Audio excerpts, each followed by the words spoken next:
The Harlan County Agricultural Fair only came once a year, and every rancher in 3 counties knew the working dog trials were the real show.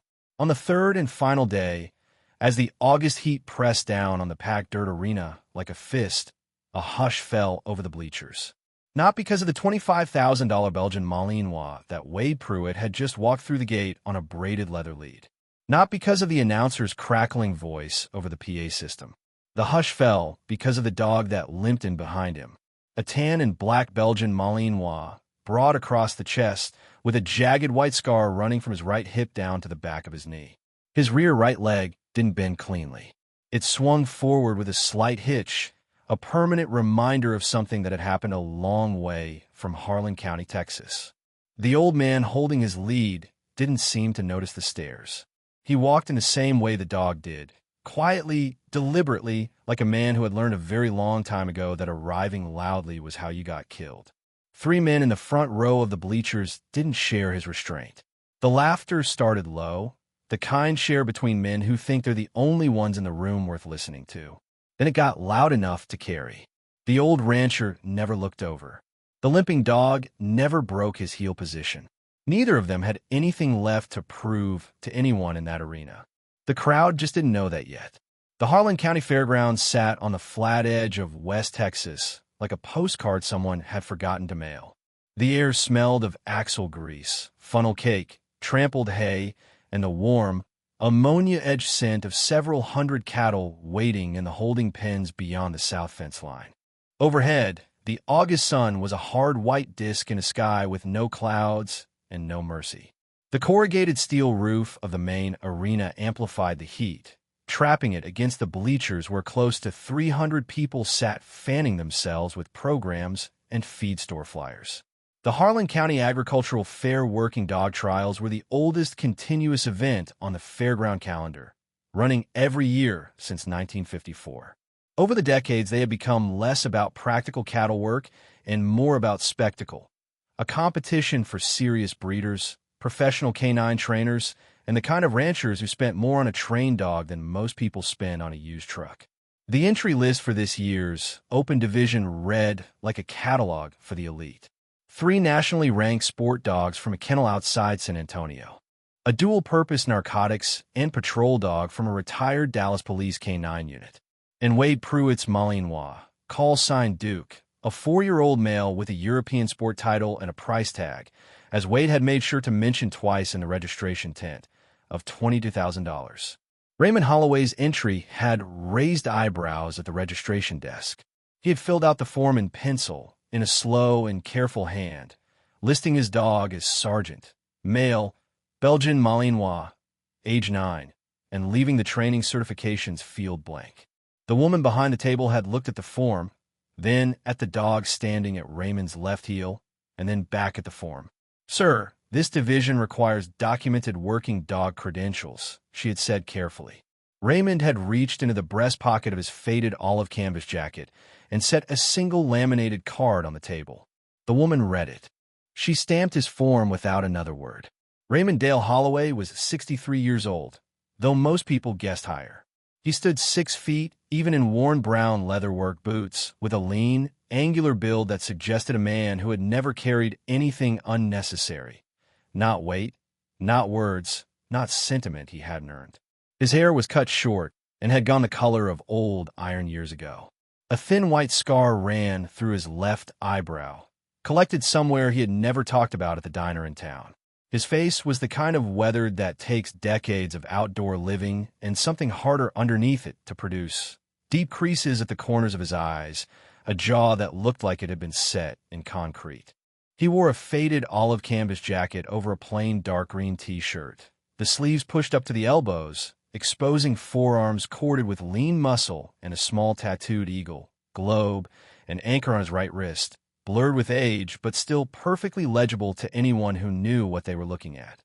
He had bought his ranch, 42 acres of dry grass in Cedar Breaks south of Ozona, 7 years ago when he came back from the last place the Marine Corps had sent him. He raised cattle on the north pasture, kept a vegetable garden along the fence line that he watered every morning before the heat arrived, and spoke to almost no one in town beyond the feed store owner, the veterinarian, and the woman who ran the post office. He had one neighbor who had ever been invited inside the house. He had one dog. Sargent had been with him for 6 years. 6 years ago, Sargent wasn't a stiff-legged 9-year-old moving carefully through the Texas heat. He was a 3-year-old combat-ready Malinois at the absolute peak of his working life. 112 pounds of precision training and raw physical capability, attached to the 2nd Battalion, 7th Marine Regiment, operating in the Sanjan district of Helmand Province, Afghanistan. His handler had been a Marine Scout sniper named Staff Sergeant Danny Reyes, 26 years old, from Corpus Christi. Raymond had been Danny's spotter and senior non-commissioned officer, the man behind a rifle scope who read the wind, calculated the distance, and told Danny where to put the bullet. In 3 deployments together, they had never missed a shot that mattered. Sargent was assigned to their element for the last 7 weeks of that final deployment. By the time Raymond and Danny had worked 3 patrols with him, the dog moved like a 4th member of the team, reading the terrain ahead, signaling alerts with nothing more than a shift in body position and a slight stiffening of his tail, communicating in the clean, silent language that seasoned operators learned to trust without question. On a Tuesday in October, on a goat path 2 kilometers north of the Helmand River, Sargent went rigid. He didn't bark. He didn't growl. He simply stopped, turned his head left at a 45-degree angle, and planted all 4 feet. Danny and Raymond froze instantly. The 2 Marines behind them froze a half-second later. The pressure plate IED was buried 18 inches below the surface of the path, exactly where Raymond's left boot would have landed on his next step. They spent 40 minutes marking and clearing the device. When they finally moved off the path and into the cover of a dry creek bed, Raymond sat with his back against the clay bank and looked at the dog for a long time. Sargent looked back at him with amber eyes that held the kind of steady, uncomplicated focus that Raymond had spent 30 years trying to find in himself. "Good boy," Raymond said. It was the most he'd said to anyone in a week. 4 days later, their vehicle hit a second device on a different road. The blast threw Raymond 20 feet. He woke up in a field hospital with a fractured collarbone, a ruptured eardrum, and a ringing silence where the sound of the world used to be. Danny Reyes did not wake up. Sargent had been riding in the rear of the vehicle. The shrapnel caught him across the right hip and down the leg, severing the muscle group behind the knee. The base veterinarian worked on him for 4 hours. He survived. The leg did not fully recover. It never would. Raymond was medically separated from the Marine Corps 8 months later with a permanent hearing loss rating and a disability classification he never discussed. He started looking for somewhere quiet before he was even out of the transition program. The Marine Corps processed Sargent for adoption the same week Raymond's discharge paperwork cleared. Raymond drove to the kennels in Camp Pendleton on a Thursday morning in January, signed a single sheet of paper, and drove home with the dog in the passenger seat. They had been side by side every day since. Wade Pruitt was 38 years old, second generation, ranching money from the Permian Basin, and the kind of man who wore his belt buckle like a billboard. He was broad-shouldered and soft around the middle, with a deep tan that came from standing outside watching other people work, a pressed pearl snap shirt in light blue chambray, and ostrich skin boots that had never walked anywhere dust could reach them. He had won the Harlan County Working Dog Trials twice in the past 4 years, both times with dogs that cost more than the prize money and the trophies combined. Winning wasn't the point for Wade. Being seen winning was.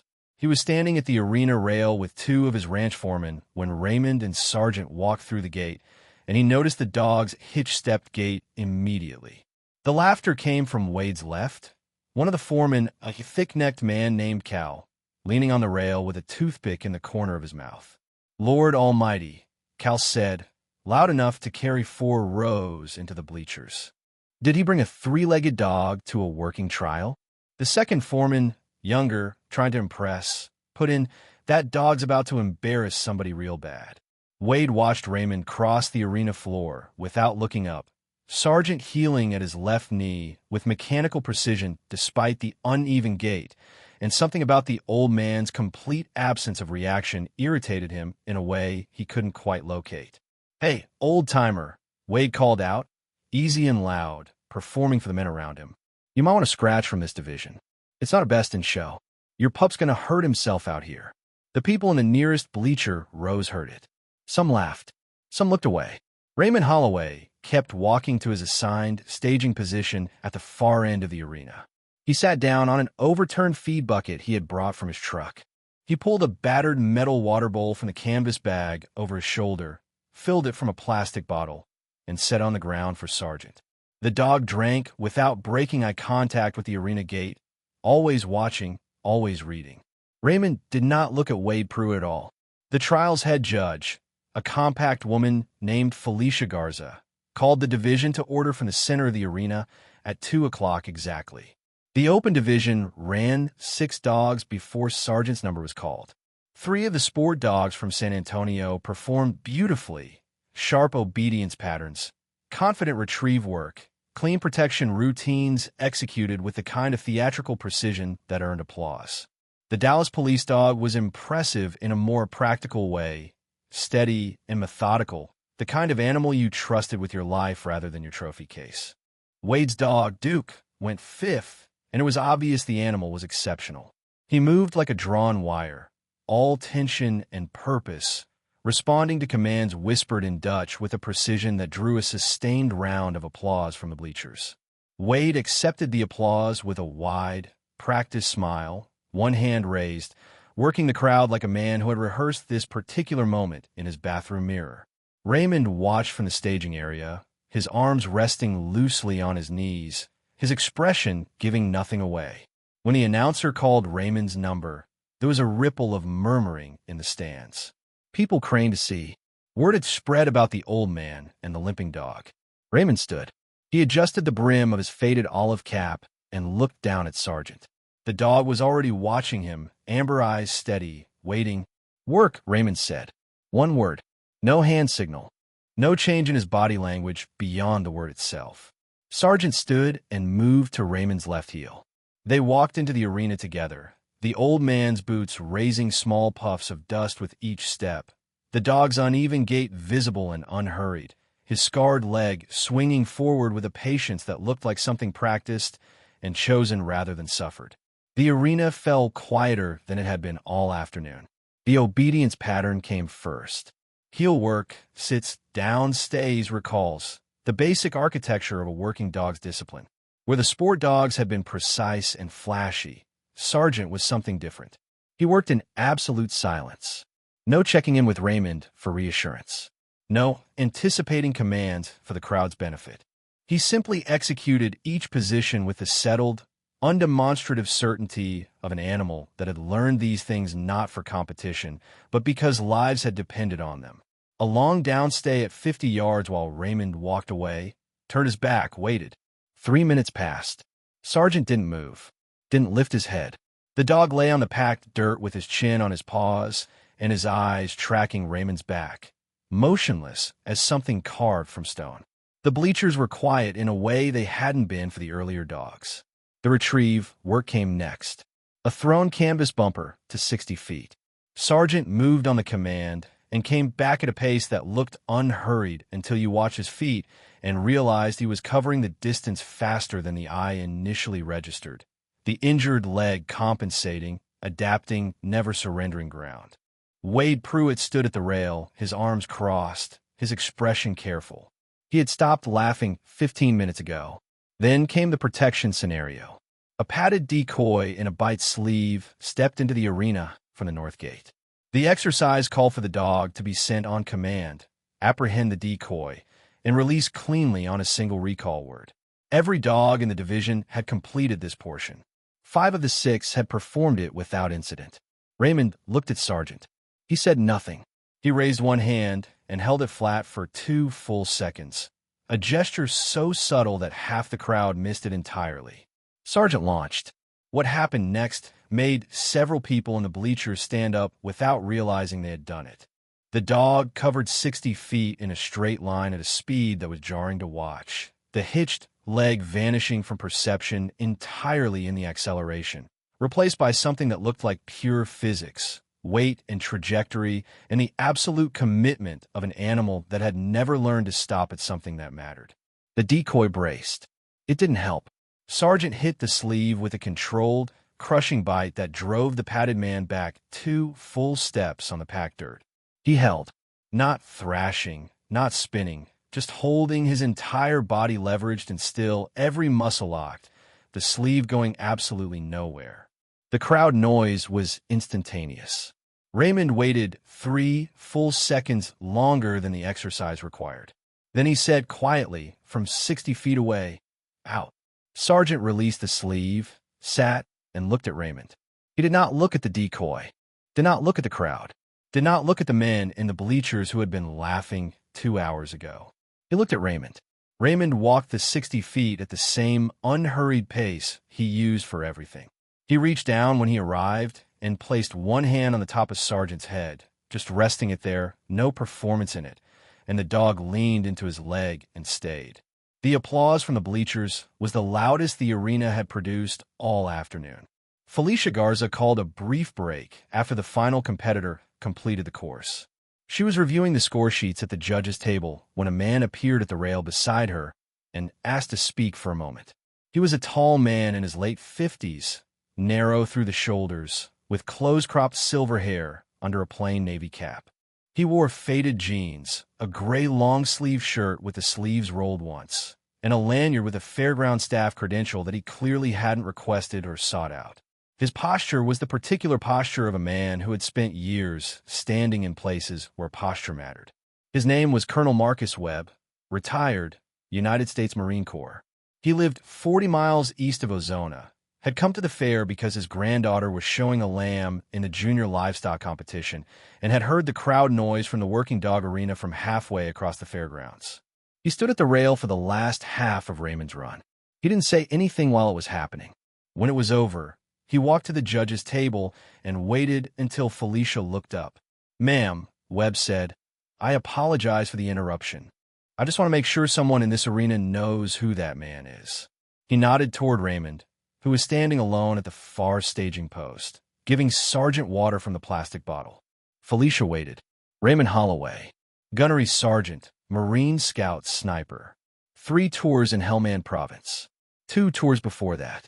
He has a confirmed engagement record that I'm not authorized to state the details of in a public setting, and I won't. What I will tell you is that the last citation on his record was put in by a general officer and is still classified." Webb paused. "The dog's name is Sergeant. He's the reason Raymond and 2 other Marines came home from a patrol in October of 2018. He took shrapnel from an IED that would have caught Raymond's legs if the dog hadn't flagged the device 30 seconds before." Another pause. "The leg never healed right. Raymond drove to Camp Pendleton personally and brought him home." Felicia Garza set down her pen. Webb nodded once and walked away from the table before she could respond. He walked across the arena floor without hurrying, past the other competitors and their handlers, until he reached the far staging post. Raymond looked up when he heard the footsteps and went very still for a moment. Then something shifted in his face. Not a smile exactly, but a recognition, quiet and deep, the way men who have been through the same darkness acknowledge each other without requiring words. Webb stopped a few feet away. "Holloway," he said. "Sir," Raymond said. Webb looked down at Sergeant, who was sitting perfectly still at Raymond's heel, watching the colonel with calm amber eyes. "How's the leg?" "Adapts," Raymond said. "So do you." Webb extended a hand. "I was on the QRF rotation that fall. I read the patrol report from that day. All of it." Raymond shook his hand once, firm and brief. "He's the one who flagged it," Raymond said, looking down at the dog. "I know." Webb crouched slowly, putting himself at eye level with Sergeant. The dog looked at him, without tension, without aggression, with the calm, assessing gaze of an animal that had learned to read people faster than they read themselves. Webb scratched him once behind the ear, stood, and looked at Raymond. "You know they laughed at him when you walked in." "I know. Doesn't bother you?" Raymond looked out across the arena. His jaw worked for a moment. "They don't know what he's seen," he said simply. "So I don't hold it against them." Webb looked at the old rancher for a long moment. "No," he said. "I don't suppose you would." He turned and walked back across the arena the same way he came, unhurried, disappearing through the north gate and back into the fair. Wade Pruitt had been standing close enough to the staging post to hear most of it. He stood at the rail with his arms at his sides now, the pearl snap shirt slightly damp at the collar from the heat. Cal was somewhere behind him. The second foreman had drifted away 20 minutes ago. The laughter from this afternoon felt very far away. It sat in Wade's chest with a weight he was not entirely sure what to do with. He watched Raymond cross the arena floor toward the competitor's exit, Sargent heeling at his left knee with the same deliberate, unbroken precision he had held for 2 hours. Wade took one step forward, then stopped. He put one hand on the rail and looked down at the dirt for a moment. Then he took his hat off, held it against his chest, and waited. Raymond was 10 feet from the gate when he drew level with Wade's position at the rail. He glanced over once. Wade held his gaze, his hat against his chest, his expensive boots motionless in the dust. "Sir," Wade said. It was one word. There was nothing theatrical about it. No performance in it for the crowd, or the foreman, or anyone else. It came out of a place that surprised Wade slightly, the way honest things sometimes do. Raymond looked at him for exactly 2 seconds. Then he gave a single, small nod and walked through the gate. The scorecards were finalized an hour later. The first-place trophy in the open division went to Wade's dog Duke on the strength of the sports scores. Sargent placed third. Raymond accepted the ribbon from Felicia Garza with a firm handshake and tucked it into the canvas bag over his shoulder without looking at it. On his way out through the fairground parking lot, he passed a family, 2 kids and a woman in a yellow sundress. And the younger of the 2 children, a small girl of maybe 5, stopped walking and pointed at Sargent. "Daddy, that dog has an OE on his leg." The father started to redirect her, already reaching for her shoulder. "It's all right," Raymond said, stopping. The little girl looked up at him. "Does it hurt him?" Raymond looked down at Sargent, who was watching the girl with soft, attentive eyes. "Not anymore," Raymond said. The little girl considered this with the gravity that 5-year-olds bring to important information. "Good," she said, and turned and ran back to her parents. Raymond walked the rest of the way to his truck. He opened the passenger door first, and Sargent climbed in with the careful, practiced motion of an animal that had learned exactly how much effort each movement required. Raymond sat in the driver's seat for a moment before starting the engine. The fairground noise drifted in through the cracked window, music from a distant stage, the bellow of cattle, the low hum of the crowd. He looked at the dog. Sargent looked back. Raymond started the truck. The drive back to the ranch took 40 minutes down a state highway that went long and straight into the empty distance, the way West Texas roads do, as if the land itself grew impatient with anything that curved. The sun was low by the time Raymond pulled off the highway onto the Caliche Road that ran the half-mile from the blacktop to the house.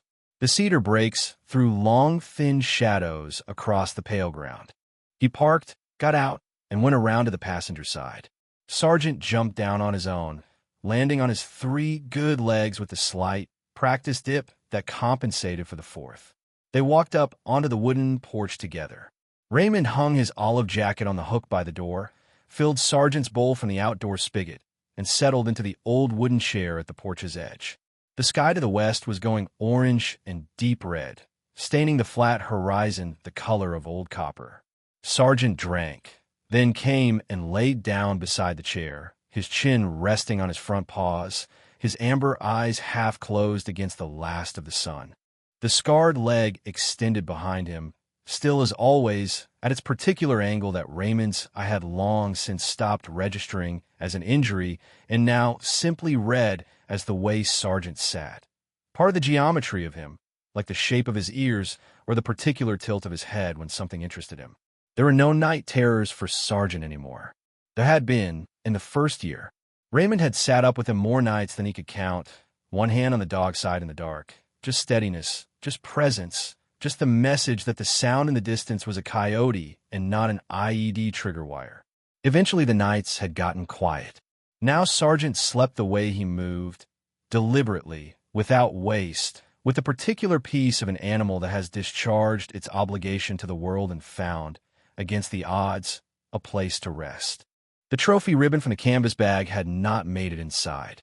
It sat folded on the arm of the chair, the pale blue satin catching the last of the dying light. Raymond didn't look at it. He looked out at the cedar breaks and the empty sky and the cooling land. Sergeant's tail moved once, a single slow sweep, and was still. Raymond put one hand down beside the chair, and the dog pressed his nose into his palm without opening his eyes. They stayed that way until the stars came out. Both of them had stopped needing to explain themselves to anyone a long time ago. They had earned that quiet the hard way, in a country far from this porch, in this sky, in this particular stillness. And they were finally completely home. Not every warrior looks like the one you expect. Some of them have gray muzzles and hitched gaits and amber eyes that have seen things no creature should have to witness. And they keep watch anyway, because loyalty doesn't require a healthy leg or a perfect body. Raymond Holloway and Sargent never asked for recognition, but both of them deserved every quiet acre of the life they had built side by side from what the war left behind. If this story moved you, please give a like and share it with someone who understands the bond between a veteran and the animal that brought them home.